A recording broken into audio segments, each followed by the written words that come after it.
Bonjour à chacun d'entre vous et bienvenue sur Séphiroth et compagnie. Nous voici ensemble pour les énergies de la semaine du 17 janvier. J'espère que votre week-end s'est bien passé. Voilà, c'était une invitation à se relaxer, à se cocooner, à se faire du bien ce week-end, à ralentir son rythme aussi. Et donc cette semaine, on va voir de quoi il s'agit. Et en dos de deck, j'ai un 6 de bâton qui est justement le besoin de retrouver le plaisir, de retrouver la joie de créer. On est dans le domaine à la fois donc de tout ce qui est créatif mais aussi sexuel. Donc une énergie qui invite à la sensualité, à vraiment jouir des plaisirs de la vie, etc. Toujours se faire du bien. Être heureux finalement de qui on est, de faire ce qu'on fait, etc. Cette carte-là, c'est une carte qui est très très positive, c'est une carte d'équilibre. Le fait de savoir que finalement, oui, on est sur le bon chemin, on est dans la bonne direction. Alors sans doute, un certain nombre d'entre vous ont cet appel, ce besoin, ressentent ça profondément en eux. Juste derrière, j'ai la carte de l'étoile, donc vous voyez, on n'est pas loin. Voilà, de toucher à cette vérité intérieure et de pouvoir se rassurer, de pouvoir profiter pleinement de la vie. En tout cas, c'est l'item, c'est le sujet de la semaine. Alors je commence. Le consultant, un cavalier de bâton. Quand on en arrive au cavalier, vous savez qu'on clôture donc toute une série. Et là, après le bâton, il est question de retrouver l'as d'épée, donc de réussir à faire une percée. Le cavalier de bâton, son grand symbole, c'est je veux rentrer dans la possibilité de recevoir. L'action qui mène aussi vers une grande réceptivité. C'est une posture extraordinaire dans la vie, mais qu'on recherche tous et qu'on veut maintenir aussi, parce qu'on peut toucher ça du doigt par moment, puis à d'autres c'est un petit peu plus compliqué, voilà. Donc le fait aussi de rentrer dans quelque chose qui soit plus subtil, plus en lien avec maintenant comment est-ce que j'ai envie de vivre la vie. Voilà. Au niveau des cavaliers, il y a quand même un grand lâcher-prise parce qu'on accepte de repartir et on a fait finalement toutes les expériences de la couleur, donc toutes les expériences du bâton qui après vont nous mener vers de nouvelles idées, etc., etc. Ce qui est au cœur de vos préoccupations, c'est pas rien parce que c'est la carte de l'arcane sans nom, c'est-à-dire un besoin de se dire j'ai envie que tout soit nettoyé, allez, transformation, quand est-ce qu'on y arrive? Voilà, sur le week-end d'ailleurs j'avais le serpent au niveau du matériel, donc le fait de faire place nette et de se dire bon allez je veux y voir beaucoup plus clair et du coup vouloir restructurer sa vie. Avoir besoin de se dire je retrouve un équilibre mais tant au niveau, de toute façon, tout est énergétique, tout est dans les énergies. Donc, j'ai envie de me retrouver dans quelque chose qui va être beaucoup plus stable et qui va beaucoup plus correspondre à mes désirs profonds, à ce que je ressens moi comme appel. Parce que là, on est vraiment dans de la broderie, on est vraiment dans de la délicatesse avec le cavalier de bâton. Et ce que vous voulez obtenir, eh bien là, on tombe sur de l'épée. Alors au niveau de la reine, donc un degré féminin, vous avez déjà envie pour certains peut-être de mettre à distance vos émotions et de vous dire « Ouah, moi j'ai besoin de respirer un coup ». Voilà. Et puis aussi beaucoup, je veux vivre par l'esprit, je veux vivre en connexion avec mon âme. Là, il y a vraiment un grand besoin de se retrouver dans une forme de stabilité, comme si au niveau de l'intelligence, finalement, vous vouliez que l'intelligence, votre intelligence voilà, mentale, elle puisse se mettre en équilibre avec tous vos ressentis, avec votre âme. C'est une volonté d'être très aligné. Voilà. On retrouve d'ailleurs dans cette carte-là, je trouve, cette idée de fort alignement. C'est-à-dire, je veux vraiment me connecter à qui je suis et ressentir ce calme, cette paix, et que les émotions, ça dégage un petit coup. Je peux comprendre, voilà. En ce moment, ça remue pas mal. Alors après, Au niveau donc des forces ou des faiblesses, j'ai la reine de coupe. C'est encore une reine, donc une énergie très féminine, et donc cette difficulté qu'on peut ressentir à un moment donné face à un idéal. Moi, je suis face à mon idéal, mais qu'est-ce que je fais de tout ça? Comment est-ce que je gère ces choses-là? La reine de coupe, c'est du désir en barre, c'est-à-dire je ressens probablement énormément de désir, mais je suis encombrée par je ne sais pas quoi en faire. Alors, on va voir après hein, au niveau des conseils ce qui vous est dit de faire. Mais là, ce qui peut vous aider, c'est justement par le calme dont on a parlé ce week-end, par le fait de se poser à nouveau, justement d'être vraiment très très en lien avec vos intuitions, tout ce qui va être clairvoyance, tout ce qui est notre médiumnité à tous, qu'on peut appeler effectivement, souvent on l'appelle l'intuition, ça va au-delà en fait, parce que l'intuition, c'est pas forcément fait en conscience, ça peut être des flashs. Petit à petit, on peut travailler ça. D'ailleurs, je pense que je ferai une mini-formation, quelque chose, voilà. Si vous êtes intéressé, dites-le moi. Comment, finalement, être vraiment en lien avec soi-même et travailler avec ce qu'on appelle l'intuition pour être rassuré sur ce que je reçois, est-ce que c'est juste, est-ce que c'est pas juste, qu'est-ce que j'en fais, etc., etc. Ensuite, au-dessus, dans les aides ou les obstacles, j'ai la papesse. Alors la grande aide, tout de suite, c'est l'amour de l'incarnation, c'est cette joie. La papesse, elle vous dit justement que ce sont dans vos sentiments que on le voit de toute façon, et c'est à nouveau une énergie féminine. C'est quoi l'énergie féminine? C'est toute cette appréhension du monde qui est une appréhension tellement différente. Au niveau du féminin, il y a quelque chose de beaucoup plus intériorisé, de beaucoup plus connecté aussi, hein, puisqu'il est bien dit dans la tradition hébraïque que ce qui s'est passé dans le jardin d'Éden n'a pas eu le même impact pour Adam et pour Ève. Et que, d'ailleurs, dans la tradition hébraïque, il y a beaucoup plus de choses à faire pour les hommes que pour les femmes, parce qu'elles sont naturellement plus connectées.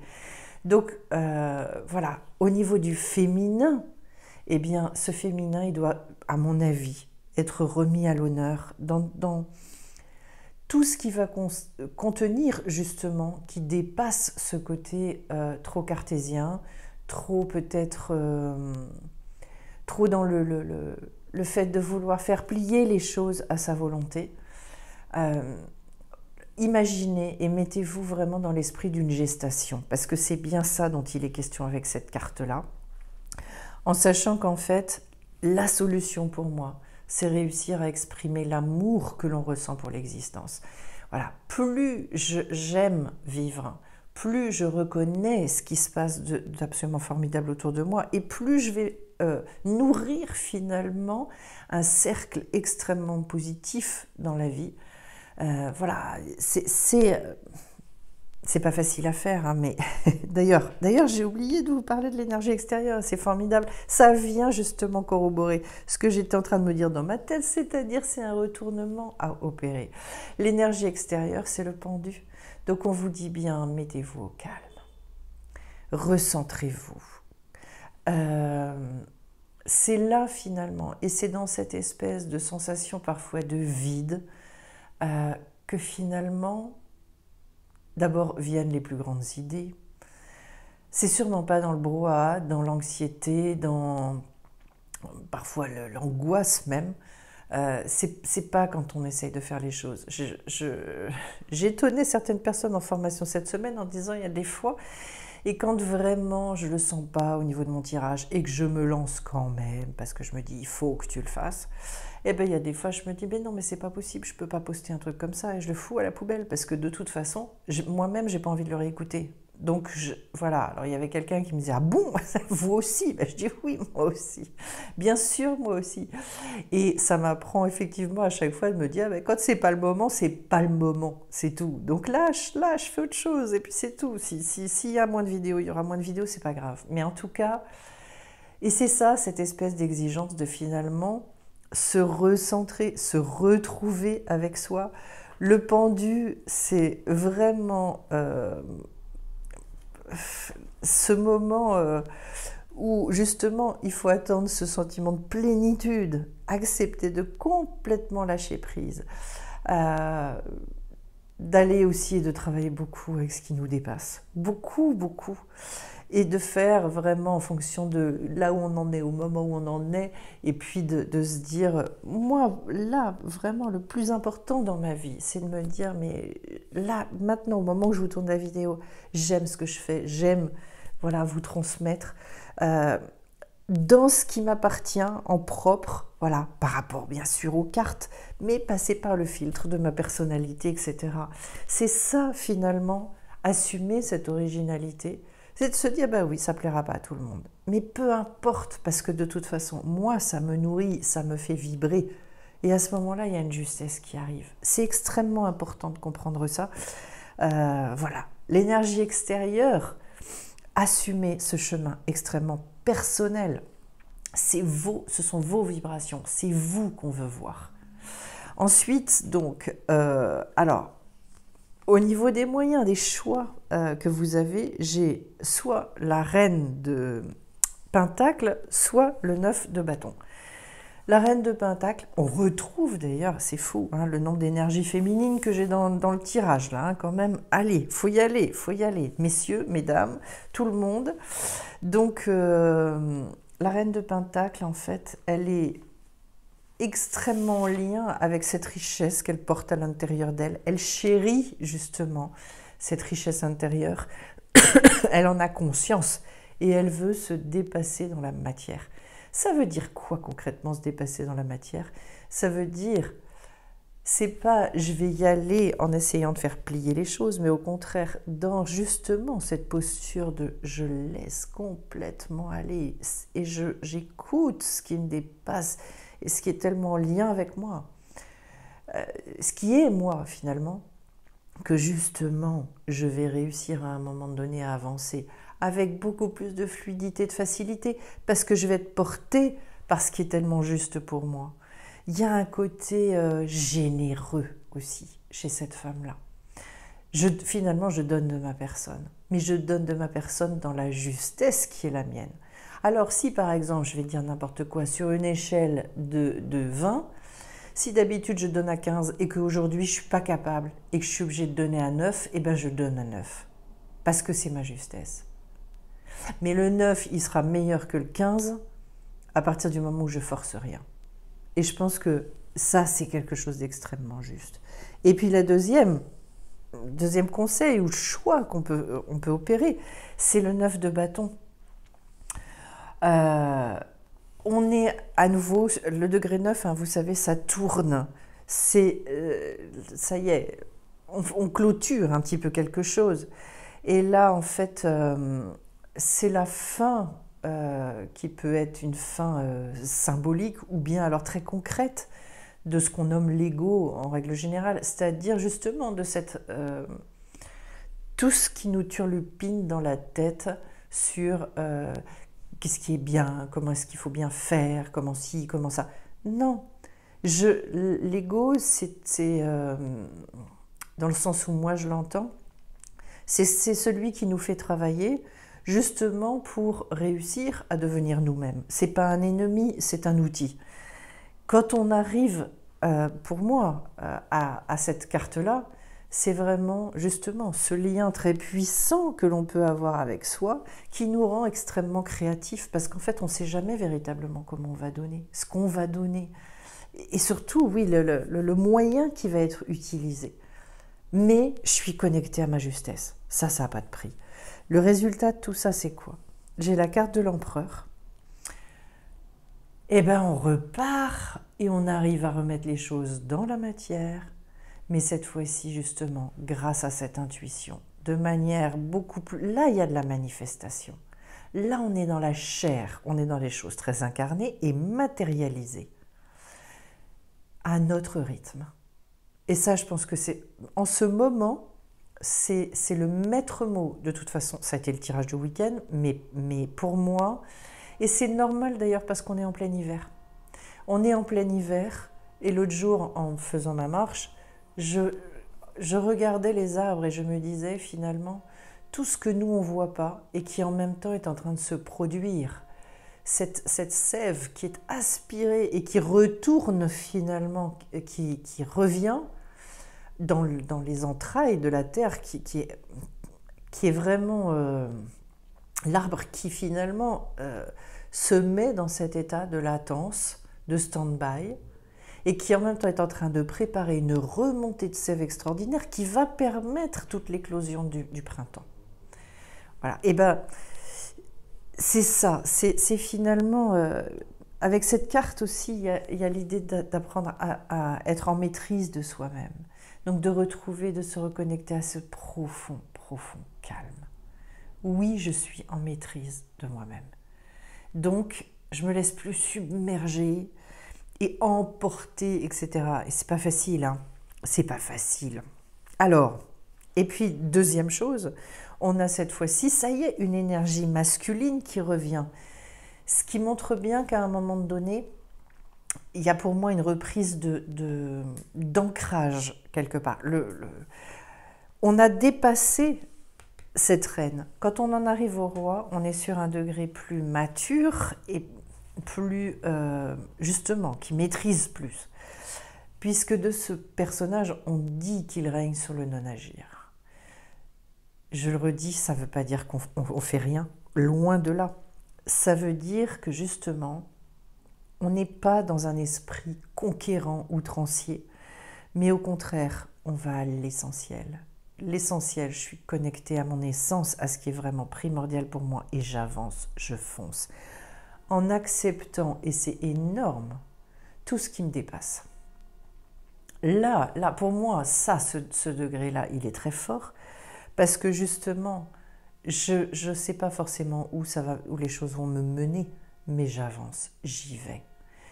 Ça demande un grand degré de confiance, d'ailleurs, et une assise. Et vous voyez ce qu'il y a de rigolo, on est quand même sur des choses très féminines au départ, et je finis par 2 degrés extrêmement masculins. Donc, reprise de quelque chose qui va être très ancré dans la matière, et pour moi, il peut y avoir cette semaine justement un vrai retournement par rapport à ça. Le fait de se savoir à nouveau dans cette bonne direction. C'est un beau tirage, hein. Et alors, je vous lis la petite carte. Chanson du cœur. Que te dit ton cœur? Arrête-toi et écoute. Ta vérité réside à l'intérieur des espaces vides entre tes pensées. Ta vérité brille à travers ton âme. Alors, ça m'amuse, façon de parler.